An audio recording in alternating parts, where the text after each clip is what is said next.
कि ये एलोपैथिक अद्वियात में इसका गोश्त बड़ा यूज़ होता है। आप यकीन नहीं करेंगे, बाहर मुल्कों में 40,000 पर केजी के हिसाब से इसका गोश्त सेल होता है। इंडोनेशिया ब्रीड है, इंडोनेशिया और यूरोपियन ब्रीड, दो ब्रीड हैं। दोनों आम देसी अंडे के बदले ये अगर खाओ तो आपको पता चलेगा भी कोई चीज़ मेरे पेट के अंदर गई है। मौलवी तो पहले बड़े गर्म होते हैं, तो आप गर्म चीज़ बंदे को कैसे एहसास है? सर ये जो मौसम है ना अभी, अच्छा। मैं जो यूज़ करता हूँ दाल दाने के अलावा इनको डेली के अतबार से पालक काट के छोटी छोटी पीसेस में वो इनके आगे डालता हूँ। उसके अलावा गाजर को कद्दूकश करके वो भी इनके आगे डालता हूँ। अच्छा। यानी ऑर्गेनिक पे ज़्यादा रखी हुई है, दूसरी फीड में नहीं यूज़ करता। अच्छा। झूठ बोलने से सौदा तो बिक जाता है, लेकिन अल्लाह के नबी का फरमान है बरकत जाती रहती है। ठीक है, लेकिन मैं इंशाल्लाह मुनासिब रेट पे करूँगा। एक अस्सलाम वालेकुम। जी वालेकुम सलाम। भाईजान कैसे हैं आप? अल्लाह का शुक्र सर, आप सुनाएं कैसे हैं? अल्हम्दुलिल्लाह। भाईजान नाज़रीन को अपना तारुफ करवा दें। जी मेरा नाम शबीर अहमद बसरा है, किंगरा रोड सियालकोट पे मलू छत हमारा गांव है, सैदा वाली चौक के पास। AS फैंसी फार्मिंग के नाम से ये हमारा फार्म है। अच्छा।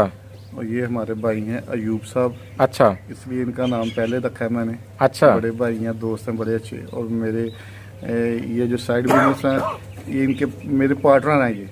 यही हमारे होली सोली हैं जी। आपके पास आप बता रहे हैं कि अयाम समानी है, कौन सी क्वालिटी की रखी हुई है? ग्रे टंग और ब्लैक टंग के बारे में क्या बताएंगे आप? सर दोनों ही अयाम समानी है। अच्छा। दोनों ही ओरिजिनल ब्रीड है। ठीक है। हमारे पास ग्रे है, ठीक है, ग्रे टंग है और ओरिजिनल क्वालिटी है। किसी को ब्लैक टंग में चाहिए अयाम समानी, वो भी अवेलेबल है, इंशाल्लाह वो भी मिलेंगे। तो इसमें फैंसी का किस हिसाब से इसको फैंसी आप कह रहे हैं? बिल्कुल स्याह कलर की। और सर असल में जिसे मालूम नहीं उसके लिए तो ये सादी सी सेम सी काली सी मुर्गी है। अच्छा। लेकिन इसको ब्लैक गोल्ड कहा जाता है। ये जितनी भी मुर्गियों है ना चिकन में, ये सबसे महंगी ब्रीड है अयाम समानी। इसके महंगा होने की सबब वजह? इसके महंगा होने का सबसे बड़ा सबब ये है, एक तो ये पाकिस्तान से नहीं बाहर से इंपोर्ट होती है। अच्छा। इंडोनेशिया ब्रीड है, इंडोनेशिया और यूरोपियन ब्रीड, दो ब्रीड हैं, दोनों अयाम समानी ही कहलाती हैं। अच्छा। दूसरा इसके ये ब्लैक गोश्त है इसका। अच्छा। और इसकी अहमियत है जी जी, वो ये है कि ये मैं अभी आपको बताऊंगा, आप यकीन नहीं करेंगे, बाहर मुल्कों में 40,000 पर केजी के हिसाब से इसका गोश्त सेल होता है। कौन से मुल्क में? आप इंग्लैंड चले जाएं, UK चले जाएं, मेरा छोटा भाई स्पेन में होता है। जी जी। वो भी कहता है भाई होटलों में चिकन में सबसे महंगी डिश जो है ना ये अयाम समानी की गोश्त की है। वाकई? जी सर। अब पाकिस्तान में भी यही सिचुएशन है, इसका गोश्त इतना ही महंगा है? सर पाकिस्तान में अभी ये जो मुतारफ़ हुई है ना 1.5 साल हुआ है ज़्यादा से ज़्यादा, या अच्छा। पौने 2 साल हुए होंगे। अच्छा। आहिस्ता आहिस्ता ये मार्केट में आ रही है। तो अभी तो ये बहुत कम है, होटलों पे तो यूज़ नहीं हो रही। ये मेरा इंटरव्यू मैंने किसी का सुना, मैंने खुद ये शुरू कर ली। अब कोई मेरा सुनेगा वो भी मुझसे चिक्स या अंडे वगैरह ले सकता है। अच्छा। लेकिन अभी ये ऊपर जा रही है, इंशाल्लाह एक वक्त आएगा। अच्छा। कि पाकिस्तान के जो बड़े VIP होटल हैं 4 स्टार 5 स्टार, उनमें भी ये खाया जाएगा। इसमें ऐसी कौन सी खास बात है कि लोग इसको इतना पसंद करते हैं? सर ख़ास बात तो इसके गोश्त में जो बहुत ज़्यादा कैलोरीज और विटामिन का ज़्यादा होना, और ये भी मैंने सुना है, गूगल में आप सर्च कर सकते हैं कि ये एलोपैथिक अद्वियात में इसका गोश्त बड़ा यूज़ होता है। अच्छा जी, यानी इसके गोश्त की अद्वियात बनती हैं? जी यही आफियत है इसकी कि अद्वियात में भी ये यूज़ होता है, और वैसे भी अगर खाया जाए तो बहुत ज़्यादा एनर्जी वाला गोश्त है ये बड़ा ज़बरदस्त चीज़ है, सुना है मैंने। और इंशाल्लाह अभी ये मुझे 2-2.5 महीने हुए इसको शुरू किए हुए। मैं ख़ुद भी खाऊंगा और फिर आपको बताऊंगा कि वाकई इसके टेस्ट में। इसके अंडे मैंने यूज़ किए हैं, आप यकीन जाने कि आम देसी अंडे के बदले ये अगर खाओ तो आपको पता चलेगा भी कोई चीज़ मेरे पेट के अंदर गई है। वाकई? जब आपने खाया था तो आपको कैसे पता चला था कि आपके अंदर कुछ गया? सर बात करने का मकसद ये है कि अगर आपको हीट वाली चीज़ खाएंगे तो आपको फील तो होगा ना। अच्छा। हाँ, तो वाकई ही इसमें कोई झूठ वाली बात नहीं, कोई बहाम नहीं। एक ख़ास किस्म की ताकत वाला अंडा है इसका। ये आम ब्रायलर वाला नहीं है जो लेयर का अंडा है। नहीं मौलवी साहब, अब बात दूसरी तरफ निकल जानी है। मौलवी तो पहले बड़े गर्म होते हैं, तो आप गर्म चीज़ बंदे को कैसे एहसास है? सर ये जो मौसम है ना अभी, अच्छा। ये गर्म रखने वाला ही क्या है, अंदर बाहर गर्म ही हो बंदे का तो बंदा इजी रहता है। ठीक है, ठीक है, ठीक है।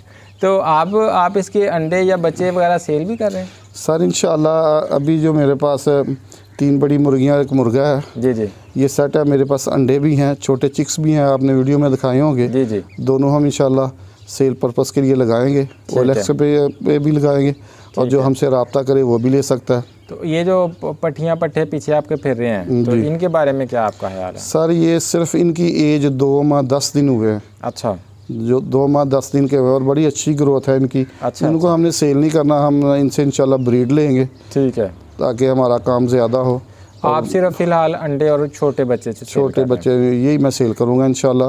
अगर किसी साथी को ज़रूरत हो तो मुझसे रब्ता कर सकता है, इंशाल्लाह पूरा ताउन होगा उसके साथ। ज़बरदस्त। ये एक साल में कितने अंडे दे रही है? सर ये एक जो मुर्गी है ना, ये महीने में 18 से 20 अंडे देती है। अच्छा, अगर इसको अच्छी फीड दी जाए।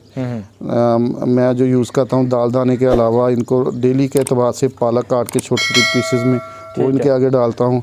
उसके अलावा गाजर को कद्दूकश करके वो भी इनके आगे डालता हूँ। अच्छा, यानी ऑर्गेनिक पे ज़्यादा रखी हुई है, दूसरी फीड में नहीं यूज़ करता। अच्छा जी, ऑर्गेनिक पे भी आपको 15-20 अंडे मिल रहे हैं? सर मेरी मुर्गियाँ अल्हम्दुलिल्लाह हर मुर्गी 18 से 20 अंडे दे रही है माहाना। तो फिर साल की कितनी एवरेज हम कह सकते आप हैं? लगा लें, मल्टीपल कर लें आप साल के। अभी मुझे साल तो हुआ नहीं, लेकिन अल्हम्दुलिल्लाह अच्छी एवरेज है मेरी। रोज़ाना मैं 3 अंडे ही उठाता हूँ, और दूसरे तीसरे दिन उनको मिस भी करती हैं। हाँ, लेकिन 18, 20, 21 अंडे ये एवरेज है इनकी। नहीं, मैंने सुना था कि ये साल में बहुत कम अंडे देती है, मतलब जिस हिसाब से आप बता रहे हैं तो उस हिसाब से तो 365 दिन हों तो ज़्यादा कम अज़ कम भी फिर 150 से पौने 200 अंडा बन सर 175-80 अंडे ये देगी इंशाल्लाह। अच्छा, मैं सुनी सुनाई बात नहीं कर रहा, मेरे पास हैं डेली। आप सुबह भी आ जाए 3 अंडे इंशाल्लाह आपको मिलेंगे। अच्छा, उसकी वजह ये है कि इनको जितनी अच्छी आप इन्वायरमेंट देंगे ना, जी जी, उतना अच्छा इनका रिज़ल्ट, अच्छी प्रोग्रेस आपको मिलेगी। और आप देख रहे हैं कि ये 10 मरले की मेरी हवेली है, तो इसमें आपने सिर्फ इतने से बर्ड रखे हुए हैं। जी। आप इसको पार्ट टाइम के तौर पे चला रहे हैं या ये फुल टाइम बिजनेस के तौर पे चला रहे हैं? हाँ, ये बहुत अच्छा सवाल है हज़रत। बात ये है कि मैं बेसिकली एक दुकानदार हूँ। अच्छा, मेरी गुन्ने अड्डे पे बिल्डिंग मटीरियल की सीमेंट, सरिया, बजरी वगैरह मैंने रखा हुआ है। ठीक है। मैं सुबह इनको 1 घंटा देता हूँ और 1 घंटा 4 बजे 3:30 बजे आके दे देता हूँ। आप यकीन जाने कि इनकी कोई होता है ना एक्स्ट्रा खेचल हो, जी जी, वो नहीं है। अच्छा, ये अल्लाह इनकी उम्रों में बरकत दे, बड़े अच्छे बर्ड्स हैं। अच्छा, इनकी कोई ख़ास परेशानी मुझे अभी तक तो 2-2.5 महीने में अभी तक तो नहीं आई। आगे भी अल्लाह पाक ना दे, घंटा सुबह और घंटा शाम को। बाकी ये सारा दिन इधर ही खुली रहती हैं, दाना दुन का चुनती हैं, अपना अपने मुकद्दर का खा जाती हैं। इनका एक अंडा आप कितने का सेल कर लेते हैं? झूठ बोलने से सौदा तो बिक जाता है, लेकिन अल्लाह के नबी का फरमान है बरकत जाती रहती है। ठीक है। लेकिन मैं इंशाल्लाह मुनासिब रेट पे करूँगा। 1000 रुपये में इनका अंडा सेल करूँगा। वैसे मार्केट में इसका 1500 रुपया रेट है। ठीक है। अगर हम 1000 का भी लगा लें तो यूँ कह लें अगर 3 के बजाय 2 अंडे भी रोज़ाना मिल रहे हैं तो ये 2000 के बने 2000 3 मुर्गियों से। जी। तो इन 3 मुर्गियों ने आपका खर्चा कितना कराया दिन में? सर रोज़ाना के एतबार से मेरा जो ख़र्चा है ना, जी जी, वो इन 3 मुर्गियों और ये जो मेरी पट्टे आपको देख रहे हो पीछे, जी जी, इनका तकरीबन 50 से 60 रुपये ख़र्चा आता है रोज़ाना का। 50 से 60 रुपये। और ये 30 पट्टे हैं मेरी छोटी, और बाकी जो 4 वो बड़े हैं। 50 रुपये कोई ख़र्चा नहीं। किस्सा मुहसर ये कि 2000 फिर बचत में ही हुआ ना? जी अल्हम्दुलिल्लाह। 3 मुर्गियाँ को रखे तो 2000 रोज़ाना बचा। रोज़ाना का उसका नहीं, 2 से ज़्यादा आ जाता है, क्योंकि 2 अंडे तो देने नहीं इन्होंने। तीनों इंशाल्लाह अंडे देंगी, और 20-20 अंडे भी हों तो अल्हम्दुलिल्लाह।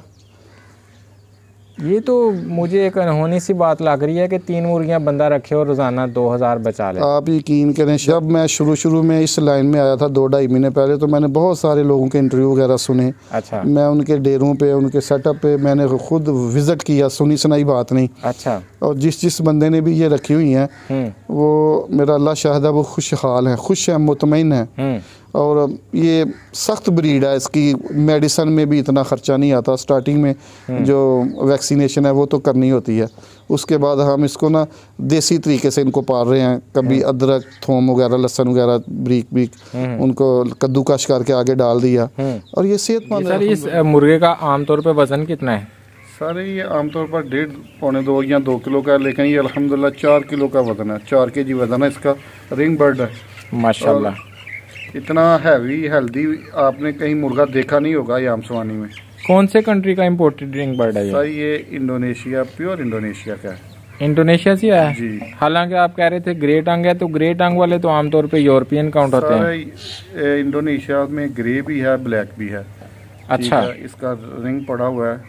दोनों ममालक से ये दोनों नस्लें उसी मुल्क से भी मिलती हैं, यूरोप से भी मिलती हैं। कोई खास बात इनके हवाले से, कोई ऐसा मैसेज जो आप अपनी तरफ से देना चाहें और मैंने नहीं पूछा? हाँ शायद भाई, मैसेज यही है कि अगर आपके मेरे सुनने वाले सारे तवज्जो फरमाएं कि अगर आपके पास कोई जगह है या घर की छत पे, उसको भी आप यूज़ कर लें, यूटिलाइज़ करें छत को, कोई हवेली, कोई बरामदा वगैरह। और ये पार्ट टाइम काम है, इसमें आपको बंदिश कोई नहीं है। अच्छा। 1 घंटा आपने सुबह देना है। अच्छा। और 1 घंटा शाम को देना है। और ये आप यकीन जाने कि घर का जो किचन है ना, वो बड़ी इज्जत के साथ ये 3 मुर्गियाँ और 1 मुर्गा चला देता है। माशाल्लाह। आजकल सर्दी का सीज़न है, तो सर्दी से बचाने के लिए कोई खास इकदाम हैं जो हाँ, ये बड़ा अच्छा सवाल आपने किया हज़रत। इनको ना ये जो बड़े होते हैं, इनको कम से कम 15 से 17 सेंटीग्रेड इतनी हीट चाहिए अपने खुडे में या जहाँ आप इसको रखते हो। तो आप देख सकते हैं कि मैंने जो पिंजरा बनाया हुआ है, इसको ऊपर से भी डंपा है और साइडों से भी, और फ्रंट पे भी मैंने ना इनको चादर लगा के कवर किया हुआ है, ताकि सर्दी में इनको कोई प्रॉब्लम ना आए। सर्दी में ये थोड़े डिस्टर्ब होते हैं, लेकिन असल में ये गर्मी वाली ब्रीड है। अच्छा। थोड़ी सी तवज्जो सर्दी में चाहिए तो होता कुछ नहीं, अगर अल्लाह साथ दे ना तो फिर सत्ते खैर। बिल्कुल, ये बात तो बिल्कुल ठीक है। जिसको अल्लाह ताला बचाए, झुग्गियों में पलने वाले या आम लोग भी उनके बच्चे सेफ रहते हैं, और मोहल्लात में रहने वाले बच्चे जो है ना वो परेशानी का शिकार होते हैं। इसका मतलब यही है कि जहाँ अल्लाह की बरकत हो वहाँ कोई मसाइल नहीं है। यही मसला है बस। ज़बरदस्त। अच्छा, ये बताइए कि आपने बताया कि गर्मी में ये ब्रीड मतलब गर्मी वाली ब्रीड है, यानी गर्मी में इसको नहीं संभालना पड़ता गर्मी से बचाने? शायद भाई संभालना तो जो फीड वगैरह उनको देनी है, वो तो देनी हुई है, मतलब मौसम की शिद्दत से। ये गर्म मौसम में ये ज़्यादा खुश रखती है। आप यकीन जाने सारा दिन ये धूप में बैठे रहते हैं, यानी ये पसंद करते हैं गर्म मौसम। और ये जो अयाम सवानी जो नस्ल है ना, ये इंडोनेशिया की है असल, और वो उस सूबे में, सवानी सूबे का नाम है इंडोनेशिया का। अच्छा। और पाकिस्तान से ज़्यादा इस इतबार से वहाँ दर्जा टेम्परेचर रहता है, तो इसलिए ये सख्त जान है। असूली तौर पे ये खुश रहते हैं गर्मियों में, तो सर्दियों में 2 महीने इनको ज़रा अच्छी लुक आफ्टर दे दो तो कुछ भी नहीं होता। ठीक ठीक ठीक ठीक। तो पाकिस्तान के जो सर्द इलाके हैं, इसका मतलब है वहाँ पे ये इतनी इजीली सेटल नहीं हो सकती? हाँ, बस थोड़ी तवज्जो ज़्यादा करनी पड़ती है, लेकिन हो सकती है। ये ऐसी बात नहीं कि पूरे पाकिस्तान में मेरे एक दोस्त हैं मीरपुर के, मेरा उनसे रब्ता हुआ। अच्छा। तो वो ठंडा इलाका है, हमसे ज़्यादा ठंडा है, तो उसने भी रखी हुई हैं। उसने 20 मुर्गियाँ उसके पास माशाल्लाह, और बड़ी हेचरी की मशीन उसने रखी हुई है। तो मैं उसको कहता हूँ असद नाम, असद भाई ये कैसे निज़ाम? कहता है बस ये 2-3 महीने ज़्यादा सख्त है, उसके बाद मौसम मुतदिल हो जाता है और निज़ाम चल जाता है हमारा।